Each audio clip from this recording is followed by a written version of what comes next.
नमस्कार दोस्तों।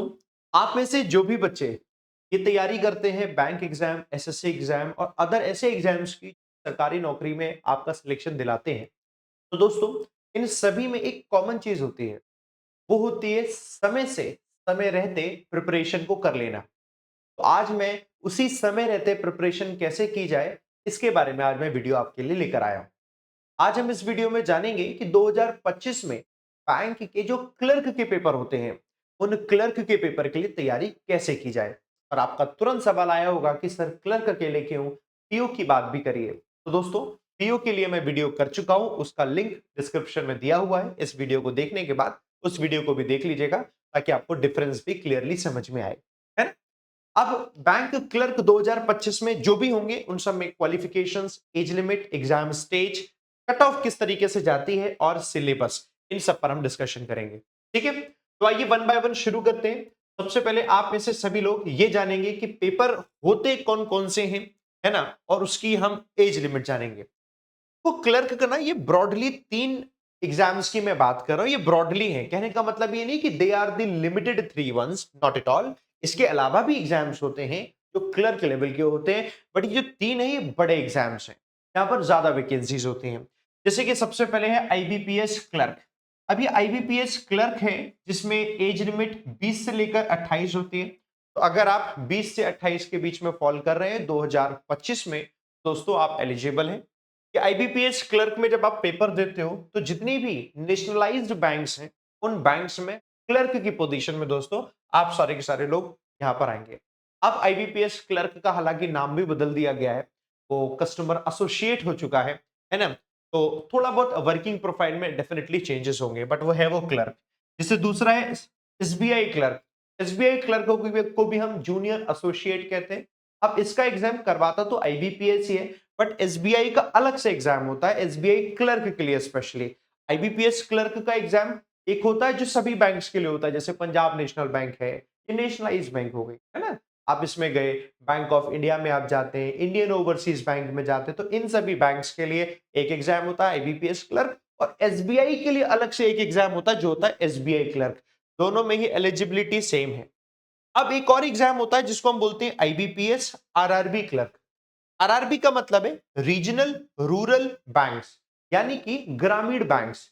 जो गांव में, भारत के गांव में बैंक्स होती हैं, उनको हम अगर उन सारी बैंक्स में, जैसे कि हर एक स्टेट में अलग अलग बैंक्स होती हैं, आपने नाम सुना होगा आर्यव्रत बैंक, नाम सुना है इस तरीके से। तो ऐसी ग्रामीण काफी सारी बैंक्स हैं, उन सभी बैंक्स के लिए अकेला ही एग्जाम है, सभी बैंक्स में, उनमें सभी बैंक्स में।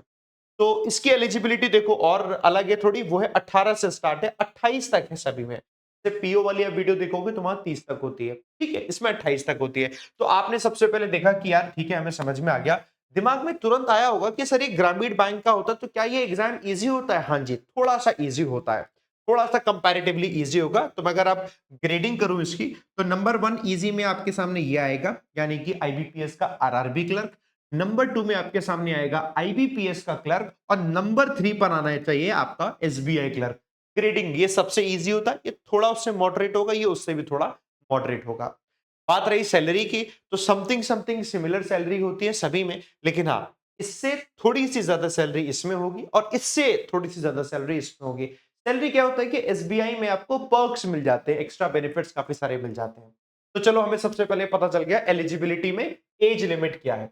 एज के अलावा दूसरी एलिजिबिलिटी होती है कि हमारी क्वालिफिकेशन क्या होनी चाहिए for all these three exams. तो क्वालिफिकेशन आपके सामने bachelors degree, only bachelors degree, बस बैचलर्स डिग्री में आपने कुछ भी किया हो, कोई स्पेसिफिकेशन नहीं, कुछ भी किया हो, बस आप पास हुए होने चाहिए।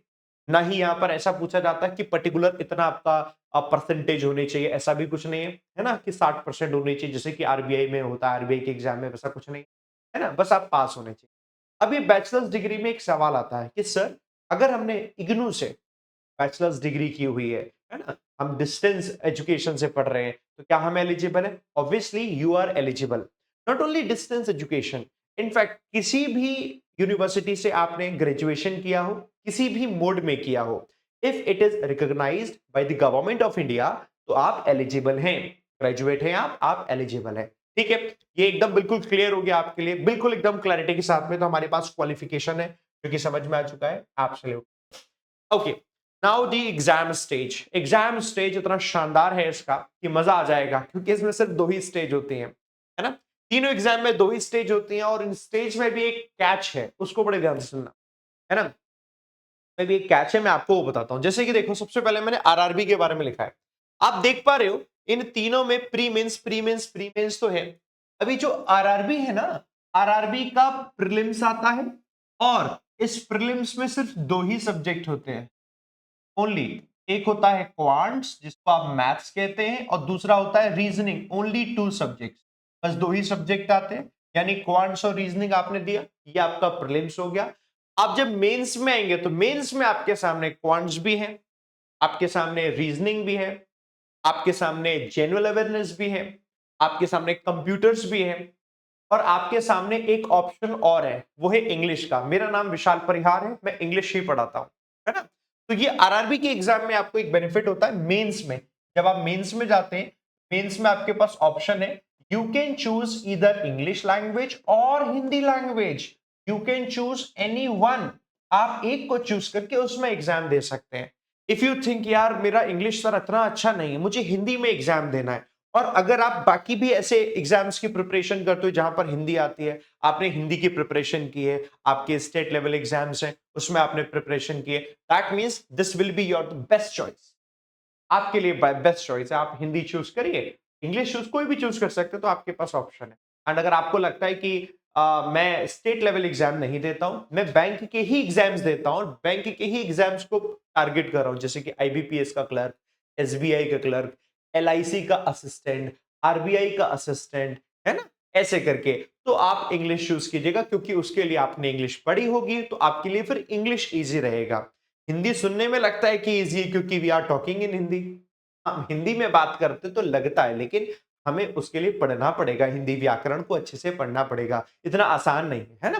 तो जो आप देखना है कि आपने पहले दिमाग लगाना है कि बाकी सभी एग्जाम्स के लिए मुझे क्या पढ़ना पड़ रहा है, हिंदी पढ़नी पड़ रही है तो मैं हिंदी ये वाला एग्जाम दे लेता हूं। लेकिन अगर आपको लगता है नहीं सिर्फ बैंक एग्जाम्स की प्रिपरेशन में करता हूं जिसमें मुझे इंग्लिश ही पढ़नी पड़ती है, तो आप इंग्लिश चूज कीजिएगा। There are many other candidates जो कि एसएससी की प्रिपरेशन करते हैं, एंड उसमें आपकी इंग्लिश ही आती है, सो दे चूज इंग्लिश लैंग्वेज, है ना। तो आप ये अपने अकॉर्डिंग जरूर देखिएगा, और इसके लिए बेटर क्या है कि बार प्रीवियस ईयर हम पेपर देख लेते हो तो आइडिया लगता है कि हिंदी में क्या पूछा गया, इंग्लिश में क्या पूछा गया, आपको क्या ज्यादा इजी लग रहा है।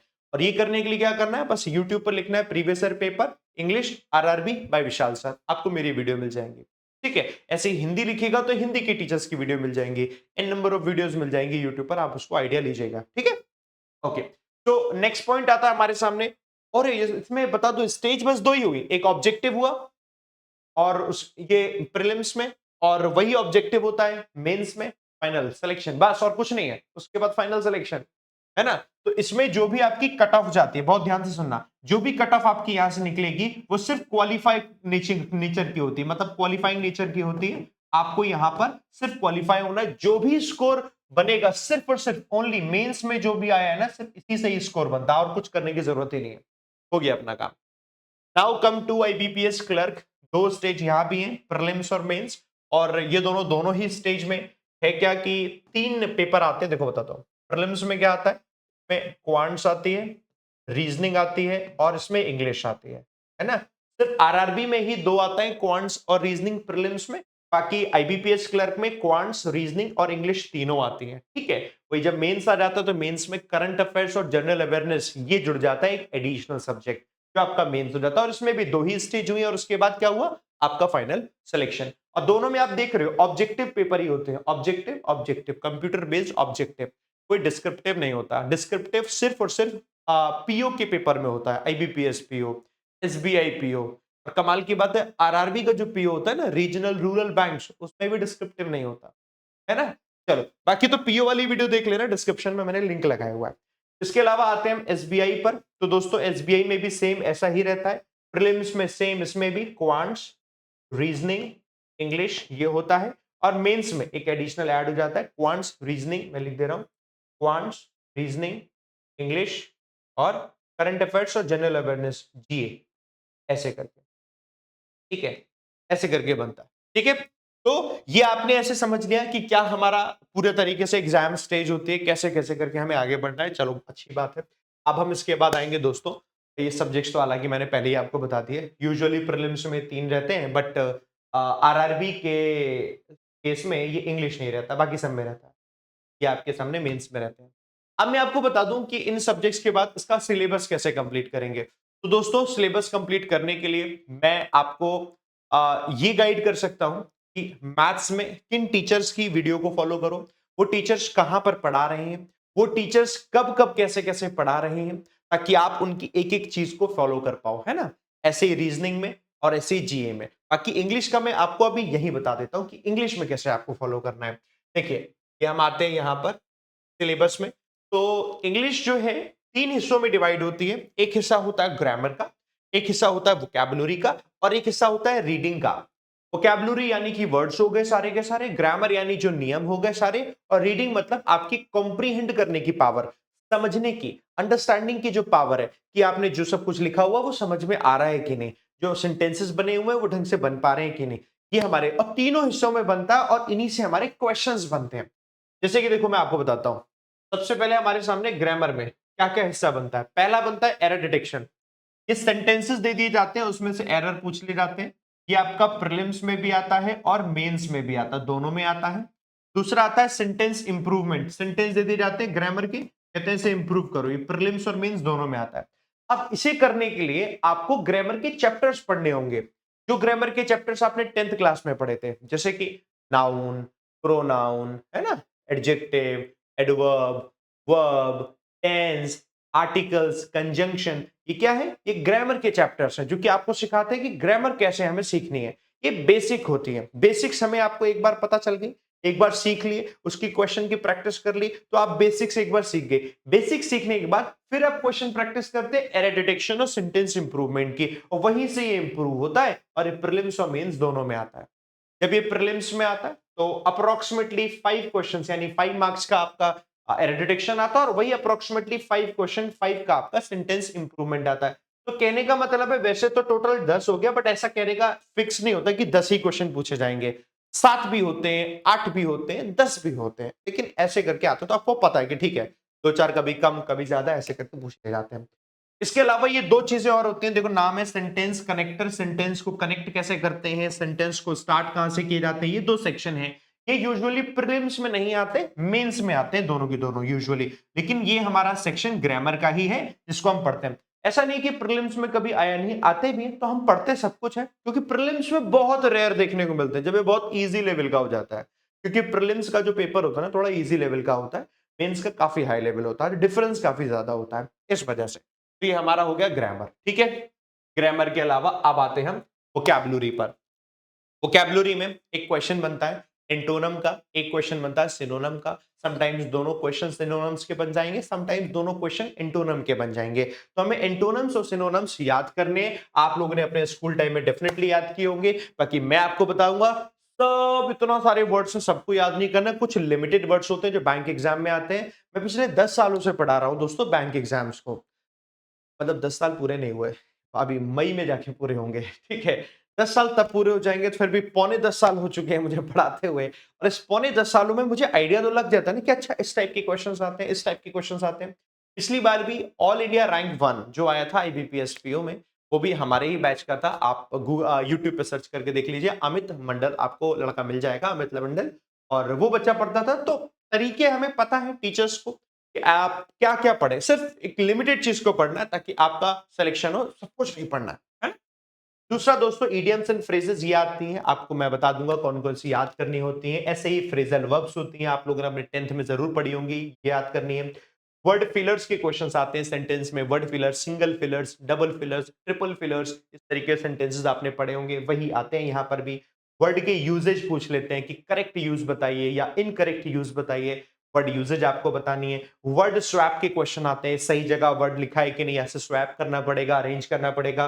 क्लोज टेस्ट एक सेक्शन होता है कि एक पैराग्राफ दे दिया जाता है ऐसे करके, ठीक है, और उस पैराग्राफ में बीच बीच में ब्लैंक होते हैं पैराग्राफ में, है ना, और for each blank some options are given, और उन ऑप्शंस में से आपको बताना है कि मोस्ट अप्रोप्रिएट क्या होगा वर्ड। ये क्लोज टेस्ट में आता है। हालांकि जो क्लोज टेस्ट है ना, ये थोड़ा वोकैबुलरी और थोड़ा रीडिंग दोनों पर ही डिपेंड करता है। बट हाँ, वोकैबुलरी अगर अच्छे से आ रही है हमें तो हम समझ पाते हैं कि कौन सा वर्ड आएगा, क्या मोस्ट अप्रोप्रिएट वर्ड है। तो वोकैबुलरी का अच्छा खासा रोल है।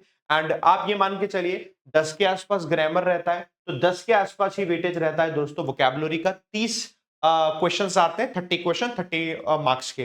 तो 10 के आसपास वोकैब का, 10 के आसपास ग्रामर का और 10 के आसपास रीडिंग का भी रहता है। अब ये चीज थोड़ा बहुत ऊपर नीचे होता है, कई बार ग्रामर होगी 7 के आसपास ग्रामर आया, वोकैब का मालूम पड़ रहा है कि 7 के आसपास वोकैब भी आया, बाकी सब रीडिंग आ गया। ऐसा हो जाता है, वो थोड़ा बहुत ऊपर नीचे आता है, लेकिन हाँ हमें समझ में आ गया ये हम लोगों को करना है। Okay, now reading. रीडिंग में एक सेक्शन जिसके बिना तो कभी कोई पेपर बनता ही नहीं इंग्लिश का, वो है रीडिंग कॉम्प्रिहेंशन। ये तो मैंडेटरी है, आता ही आता है। आप लोगों ने अपने 10th क्लास में पढ़ा होगा ना, अनसीन पैसेज पढ़ते थे ना, अनसीन पैसेज। तो वही अनसीन पैसेज को ही रीडिंग कॉम्प्रिहेंशन कहते हैं। आपके सामने पैसेज दिया होता है, यू हैव सम क्वेश्चंस, आपको पढ़ना है पैसेज को, समझना है, आपके सामने क्वेश्चंस है, you need to figure out the answer, answer करके आगे बढ़ जाना है ना। तो ये आपके सामने रीडिंग कॉम्प्रिहेंशन आता है, इसको क्या करना होता है। पैराजंबल्स होते हैं। पैराजंबल्स क्या होते हैं, इनको रीअरेंजमेंट ऑफ सेंटेंसेस, पैराजंबल्ड सेंटेंसेस कहा जाता है। ये क्या होंगे, एक पैराग्राफ दिया है, उस पैराग्राफ के कुछ सेंटेंसेस हैं, ये ए है, ये बी है, सी है, डी, ये आगे पीछे करके लिखे हुए हैं। आपको अरेंज करना है कि सही सीक्वेंस क्या होगा।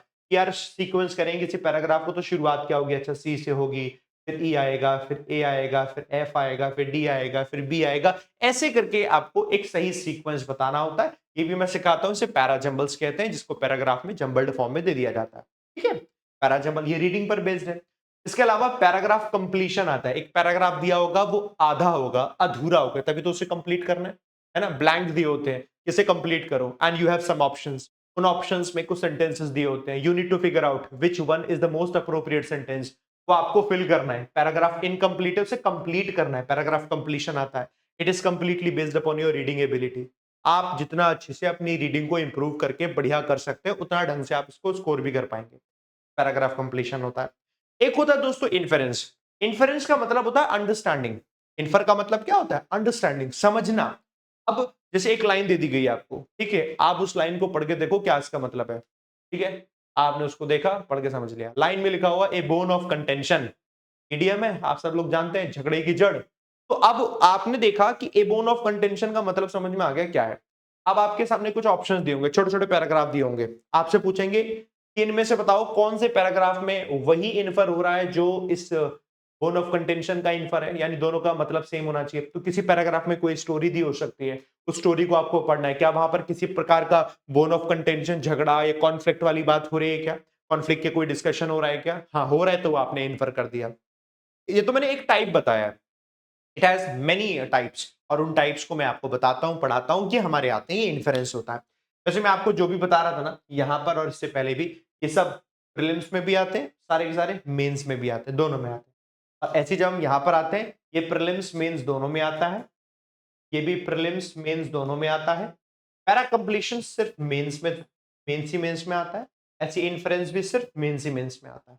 ठीक है, अब आता है एक match the column.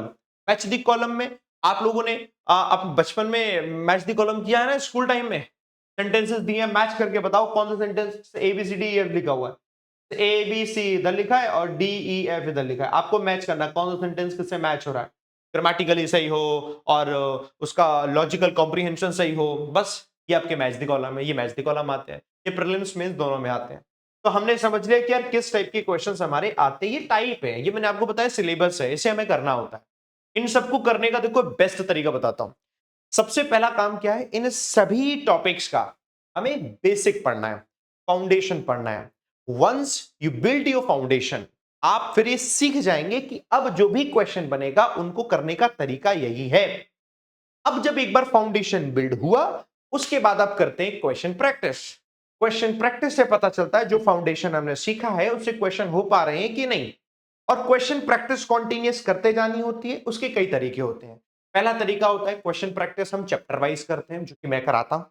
Chapter wise करिए हमने, चैप्टर वाइज करने के बाद उसी चैप्टर में हम लेवल वाइज क्वेश्चन करते हैं कि लेवल 1, लेवल 2, लेवल 3, है ना, इजी, मॉडरेट और डिफिकल्ट। अब लेवल वाइज करने के बाद फिर हम करते हैं सेक्शनल मॉक टेस्ट। एग्जाम में मॉक टेस्ट आता, सेक्शनल मॉक टेस्ट मतलब इंग्लिश का मैं करा रहा हूं, तो इंग्लिश सेक्शन का मैंने आपको मॉक कराया कि मॉक में कितना कर पा रहे हैं। एग्जाम में आपके पास प्रीलिम्स में 20 मिनट होते हैं, 20 मिनट में 30 क्वेश्चन करने होते हैं, तो 20 मिनट में 30 क्वेश्चन कैसे किए जाए, है ना, तो मैं आपको गाइड करूंगा। तो वहां पर हम सीखते हैं कि कैसे हम कम टाइम में कर पाए। तो इसकी स्टेजेस होती हैं, आप किसी एक स्टेज को मिस कर गए तो गड़बड़ है। जैसे अगर आपने फाउंडेशन नहीं किया, डायरेक्टली आपने क्वेश्चन प्रैक्टिस करी, तो आपको हो सकता है लग रहा हो कि यार क्वेश्चन तो मैं कर पा रहा हूं, बट अगेन वो प्रॉब्लम क्रिएट कर सकता है, पता नहीं कौन सा क्वेश्चन कैसा आ जाए। तो कई बार तो आपका स्कोर बहुत आ जाएगा, कई बार स्कोर एकदम डाउन हो जाएगा, तो पता नहीं चलता और हमें लगता है हम मेहनत तो कर ही रहे हैं और आता आ भी रहा है हमें। प्रॉब्लम यही होती है क्योंकि हमें नहीं पता होता कि इस पर्टिकुलर क्वेश्चन को हम कैसे जल्दी कर पाए। कंपटीशन में यही है कि इस क्वेश्चन को आपको जल्दी करना है, टाइम बचाना है, और दूसरे वाले क्वेश्चंस में टाइम ज्यादा जहां जाएगा, बड़े जो क्वेश्चंस होते हैं वहां टाइम कैसे इन्वेस्ट करना है। ये सारी की सारी चीजें हम सीखते हैं एक बैच में। अगर आप पढ़ रहे हैं तो आप ये फॉलो करके जाइएगा कि एक बार आपने फाउंडेशन किया, फाउंडेशन को पूरा करने के बाद आपने क्वेश्चन प्रैक्टिस करी, उसको भी आपने लेवल वाइज, चैप्टर वाइज के अंदर लेवल वाइज प्रैक्टिस करी, फिर उसके आपने सेक्शनल मॉक टेस्ट लगाए, ताकि आप जीरो से लेकर टॉप तक पहुंच पाए और आप अपने आप को देख पाए आप कितना स्कोर कर पा रहे हैं। और ऐसा कर पाए आप तो गारंटीड है आप एक नहीं जितने एग्जाम देंगे उतने एग्जाम निकाल पाएंगे। क्लर्क मैंने बताया ना, तो जितने भी एग्जाम क्लर्क लेवल के होते हैं उसमें तो क्लर्क लिखा होगा, असिस्टेंट लिखा होता है, एसोसिएट करके लिखा होता है, जो भी क्लर्क लेवल के एग्जाम होते हैं, चाहे वो बैंक का कोई भी एग्जाम है। ये तो मैंने 3 बड़े एग्जाम बताए, है ना। कोऑपरेटिव बैंक्स के, जो स्टेट लेवल के कोऑपरेटिव बैंक्स होते हैं उनके एग्जाम्स होते हैं, वो सब क्लर्क लेवल के सेम सिलेबस होता है ना। इसके अलावा इंश्योरेंस के जो एग्जाम होते हैं, मैंने बताया ना, एलआईसी का एग्जाम बताया, आरबीआई का, इस आरबीआई बोलते हैं रेगुलेटरी बॉडी, आरबीआई का असिस्टेंट का एग्जाम होता है। इन सभी में दोस्तों क्लर्क लेवल में सेम सिलेबस होता है, ठीक है। एफसीआई का एग्जाम आता है, हालांकि एफसीआई में थोड़ा एसएससी मिक्स्ड होता है, बट हाँ सिमिलर सिमिलर सा रहता है। तो जब ऐसा भी कोई एग्जाम आएगा तो अपने एक बार प्रिपरेशन करिए। तो इस तरीके से एक प्रिपरेशन करने से कई सारे एग्जाम्स के लिए आप प्रिपेयर हो जाते हैं। लेट मी टेल यू कि अगर आपको इंग्लिश मुझसे पढ़ना है एंड अलोंग विद मी, मेरी इस टीम के साथ पढ़ना है, जो कि टीम एवीपी है ना, तो हम लोग पिछले 10 साल से अराउंड, मैंने बताया ना, पढ़ा रहे हैं, तो हम लोग साथ ही पढ़ाते हैं। If you want to study, तो आप लोगों के लिए कि batch, that is the level up batch. कि लेवल अप बैच जो है अपकमिंग 2025 एग्जाम्स के लिए, सारे एग्जाम्स के लिए, not only for the clerk but also for the PO. Clerk और पीओ दोनों एग्जाम्स के लिए, क्लर्क पीओ एसओ तीनों एग्जाम्स के लिए बेसिकली एसओ और पीओ सिमिलर सिलेबस होता है ना। तो अगर आप पढ़ना चाहते हैं, मैं विशाल परिहार, मैं इंग्लिश पढ़ाता हूं, पुनीत सर सर रीजनिंग पढ़ाते हैं, अरुण सर मैथ्स पढ़ाते हैं, और अभिजीत सर जीए पढ़ाते हैं।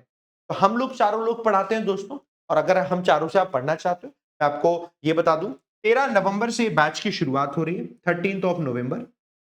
आप लाइव जुड़िए हमसे, 13 नवंबर से शुरुआत करिए लेवल अप बैच में, आपकी कंप्लीट प्रिपरेशन हो जाएगी। हम लोग अकेडमी पर बहुत सारे बैचेस पढ़ाते हैं and you need not to follow many batches, only one batch, सिर्फ एक बैच को फॉलो करना है और उसी एक बैच में आपकी कंप्लीट प्रिपरेशन होती जाती है। सिर्फ एक ही काम करना होता है। तो उसके लिए आप दोस्तों एक काम और करिएगा, मैं आपको टाइमिंग बताता हूं, मैं सबकी टाइमिंग लिख देता हूं, कौन कितने कितने बजे पढ़ा रहे हैं, सारे टीचर, ठीक है। अभिजीत सर आपको पढ़ाते हैं, इसमें लाइव टाइमिंग बताता हूँ, 10:30 से 11:30, ये अभिजीत सर की क्लास टाइमिंग है। अरुण सर की क्लास टाइमिंग मॉर्निंग में है, 9:30 से 10:30, ठीक है। पुनीत सर पढ़ा रहे हैं 1 बजे से लेकर 2 बजे तक, और मैं पढ़ा रहा हूं शाम को 7 बजे, 7 बजे से लेकर 8 बजे तक। हालांकि मैं 7 से 8 नहीं पढ़ा रहा हूं, मैं हाँ, एक्चुअली इसमें 60 मिनट नहीं 90 मिनट पढ़ा रहा हूं। मुझे लगता है यार इंग्लिश एक ऐसा सेक्शन है जो बहुत सारे बच्चों को डाउट बहुत ज्यादा क्रिएट करता है, इसलिए मैंने 60 नहीं, मैं आपको 90 मिनट पढ़ा रहा हूं। तो 7 बजे से लेकर 1.5 घंटा में यहाँ पर 1.5 आवर लेते थे, 1.5 घंटा दोस्तों मैं पढ़ा रहा हूँ यहाँ पर। तो ये 90 मिनट आप दोस्तों आराम से पढ़िए, शाम शाम को 7 बजे से। तो 7 से 8:30 पढ़ रहे होगे, बढ़िया अच्छे तरीके से पढ़िए, है ना। So this batch is for you. और इस बैच को कैसे एक्सेस कर सकते हैं, डिस्क्रिप्शन में लिंक दिया हुआ है, और एक्सेस करने के लिए आप अनअकैडमी पर आइए, सब्सक्रिप्शन लेकर आप इसे एक्सेस कर सकते हो। सब्सक्रिप्शन का बेनिफिट क्या होता है, एक बार सब्सक्रिप्शन लिया आपने, फॉर एग्जांपल 12 महीने का, तो सब्सक्रिप्शन लेने में बेनिफिट क्या है, अभी जो बैच आया हमने फाउंडेशन पढ़ाया, फाउंडेशन आप पढ़िए। इसके बाद जब हम प्रैक्टिस करा रहे होते हैं, प्रैक्टिस के अलावा आपने कहा कुछ एडिशनल क्लासेस आपको चाहिए, आपने कहा कि यार मेरे को सर और कुछ पढ़ना है, और भी एडिशनल मैथ्स में ज्यादा पढ़ना है, रीजनिंग पढ़ना है, जी में पढ़ना है, पर्टिकुलर टॉपिक पढ़ना है, तो सब्सक्रिप्शन लेने का मतलब है जितनी भी क्लासेस आपको हम लोग लेकर आते रहेंगे सब फ्री ऑफ कॉस्ट होगी। जैसा जिस भी बच्चे ने सब्सक्रिप्शन अगर पहले ले रखा है, साल भर पहले ले रखा है, 6 महीने पहले ले रखा है, उन सभी लोगों के लिए जो बैच में लेकर आए हो ना लेवल अप, ये फ्री ऑफ कॉस्ट है। उसी तरीके से दोस्तों आप लोगों के लिए ये है, अगर आप सब्सक्रिप्शन लेंगे तो ये बेनिफिट है। और सब्सक्रिप्शन का एक बेनिफिट मैं आपको और बताता हूँ, 50% ऑफ चल रहा है अभी, और इसका जो प्राइस का ऑफर है 10 नवंबर तक है, 10th ऑफ नवंबर। आप इस वीडियो को जब भी देख रहे हो देख लेना, एबीपी इस कोड का इस्तेमाल करोगे, एक रेफरल कोड है, डिस्क्रिप्शन में लिंक है, आप टैप करना है, इस कोड को लगाना, 50% ऑफ हो जाएगा। 50% ऑफ होने के बाद 12 महीने का अनअकैडमी सब्सक्रिप्शन है। 12 महीने के सब्सक्रिप्शन लेने पर एक तो 6 महीने एक्स्ट्रा मिल रहे हैं, देखो कितनी अच्छी बात है। 6 मंथ्स और एक्सटेंशन मिल जाएगा, यानी 18 महीने का सब्सक्रिप्शन मिल जाएगा। और प्राइस क्या है, 2799। आराम से पढ़ो, आपको पढ़ना है आप पढ़ो, आपके छोटे भाई बहन अगर जो 1 साल बाद आने वाले हैं, ग्रेजुएट होने वाले हैं, आप उनको दे दो। 2799 सिर्फ 2800 रुपए में, ये आपका कोड लगाने पर 2800 रुपए हो जाएंगे। आप इसे पढ़िए बढ़िया तरीके से, ठीक है। और यार मेरा आप सबसे एक ही चीज कहनी है कि अगर आपने टारगेट किया हुआ है तो सही डायरेक्शन में आप आगे बढ़ रहे हैं तो बहुत अच्छी बात है। टाइम से आगे बढ़ना बहुत जरूरी है, सही लोग मिलने बहुत जरूरी है। अगर आप मुझसे पढ़ रहे हैं ना, तो मैं यूट्यूब पर पढ़ाता हूं दोस्तों, सुबह 7 बजे लाइव द हिंदू न्यूज़पेपर का एडिटोरियल पढ़ाता हूँ, जहाँ मैं बताता हूँ रीडिंग कैसे करते हैं, बताता हूँ वोकैब कैसे निकालते हैं, बताता हूँ ग्रामर कैसे निकालते हैं। तो अगर आप उसे डेमो टाइप से पढ़ना चाहते हो तो आप वहां पर पढ़िए। मैं शाम को 5 बजे भी यूट्यूब पर लाइव पढ़ाता हूँ, वो पढ़ाता हूँ एसबीआई पीओ और क्लर्क के लिए। अभी पढ़ा रहा हूँ एसबीआई पीओ क्लर्क की प्रैक्टिस क्वेश्चंस, एरर डिटेक्शन की क्वेश्चन प्रैक्टिस चल रही है, टॉप 50 एरर डिटेक्शन क्या हो सकते हैं। तो आप आकर मुझसे पढ़िए, अगर आपको अच्छा लग रहा है, बढ़िया लग रहा है ना, तो आप डेफिनेटली आप पेड क्लास में आइए, अपने पैसे इन्वेस्ट करिए, भरोसा जो आप दिखा रहे हैं वो आप इन्वेस्ट करिए, सिलेक्शन आपका डेफिनेटली होगा। अगर आपको मुझसे पढ़ना है तो मैंने आपको तरीका बताया क्या है, सिर्फ मैं नहीं सारे टीचर्स हैं, सब आपको मिल जाते हैं एक बार अनअकैडमी का वन टाइम सब्सक्रिप्शन लेने पर। डिस्क्रिप्शन में दोस्तों लिंक दिया हुआ है आप सभी लोगों के लिए। बाकी मेरी एडवाइस अगर आपको पसंद आई है, जो भी मैंने पूरी बताई है, थम्स अप पे जरूर प्रेस करना और एक प्यारा सा कमेंट करना, आपको कैसा लगा ये पूरा का पूरा वीडियो और कंप्लीट इन्फॉर्मेशन। बाकी मैंने पीओ की तैयारी कैसे करें, कंप्लीट इन्फॉर्मेशन 2025 के लिए, वो भी लिंक डिस्क्रिप्शन में दिया हुआ है, आप जाकर उसको भी चेकआउट कर सकते हो। थैंक यू वेरी मच मेरे साथ बने रहने के लिए। जय हिंद दोस्तों, जय भारत, थैंक यू।